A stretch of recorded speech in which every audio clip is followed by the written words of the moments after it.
Chapter 2. Micro-vavigation at the edge of collapse. What did you say? Dorsal approach? Variant? Dr. Lin's head snapped up, his exhaustion momentarily forgotten, replaced by a deep, professional shock. He looked at Quinn, the scrub nurse, as if seeing him for the first time. The arrogance of the question hung heavy in the sterile air, yet it was undercut by the horrifying realization that Quinn's impossible diagnosis fit the catastrophe unfolding on the monitor. Before Dr. Lin could fully process the audacity or the logic, Dr. Chen, the anesthesiologist, interjected urgently.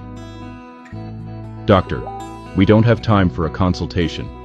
The patient is showing signs of focal seizure activity. Cerebral ischemia is accelerating. We need flow back now." Dr. Lin glared at Quinn, then back at the angiography screen where a black void marked the ischemic, dying region of the patient's brain.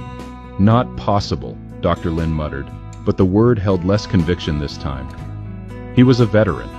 He knew when a situation defied standard solutions. If Quinn was right, advancing the wire conventionally would turn a dissection into a complete, fatal vessel rupture. He had to gamble. "All right, fine. You get your tools ready, scrub nurse." Dr. Lin's voice was strained but resolute. "If you're wrong, you're done at this hospital. If you're right..." He didn't finish the thought. "Preparation complete, doctor," Quinn replied instantly. His heart was hammering, but the flood of neurological expertise he'd absorbed rendered his hands perfectly steady and his mind crystal clear.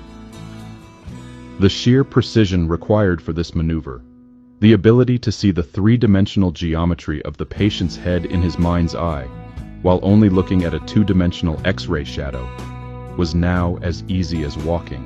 "Lisa, get the whisper wire prepped, and a 0.016-inch microcatheter, soft tip," Quinn instructed the circulating nurse.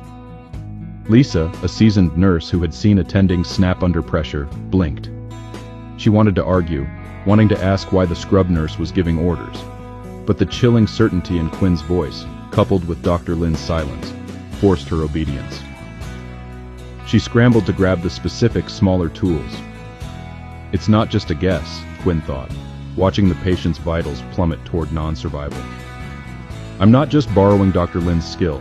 I have the distilled, high-proficiency experience of a master." The fused knowledge allowed him to instantly compute the correct approach angle, pressure, and retraction depth to navigate the arterial labyrinth.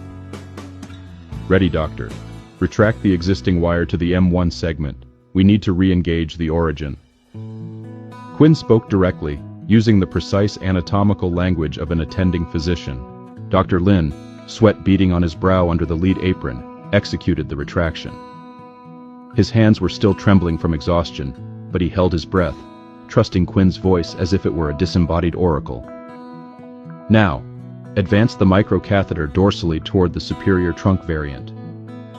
The curve needs to be biased slightly down to find the true lumen. Dr. Lin, you're 0.2 millimeters too far medial."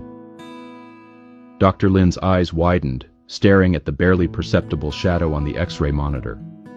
It was impossible to judge a 0.2 millimeter variance by sight alone, yet as he corrected the angle based on Quinn's direction, the catheter tip slid perfectly past the dissection and smoothly into the newly found, previously hidden vessel. "We're in," Dr. Lin whispered, awe mixing with relief. "Advance to the clot. Gentle push, then deploy the stent retriever," Quinn commanded. The next few minutes were agonizingly silent, punctuated only by the patient monitor's increasingly frantic alarm. Dr. Lin became Quinn's hands, a master surgeon following the spatial GPS of a subordinate. Finally, the stent retriever was deployed, capturing the clot.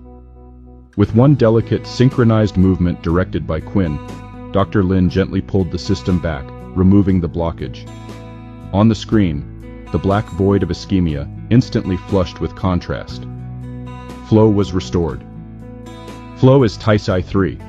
Full perfusion," the tech announced, her voice trembling with relief. Dr. Lin slumped slightly, then stood tall, looking at the exposed, tiny repaired vessel on the screen. It was a variant superior trunk. Unbelievable. He looked at Quinn, his eyes reflecting a mixture of profound shock and newfound respect. "Quinn, you just saved that patient's life." "I couldn't see that point. Doctor, the patient is stabilized, but we still have an unstable area at the M1 junction. We need to place a flow diverter to seal the initial dissection site," the resident said, pointing to the screen. Dr. Lin instinctively reached for the stent delivery microcatheter, but his hand was shaking visibly. The precision required to deploy a stent in the brain was absolute.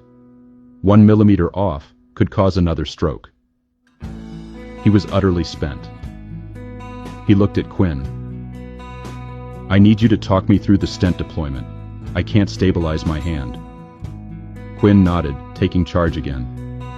6 French guide catheter. "Dr. Lin, take the position, but don't push. I'll guide the pressure. Advance the stent to the distal marker. Hold. Now, slowly retract the guide wire while keeping the stent catheter stationary." Under Quinn's precise step-by-step direction, the flow-diverting stent deployed perfectly, sealing the micro-tear. Stent fully deployed, no flow disruption.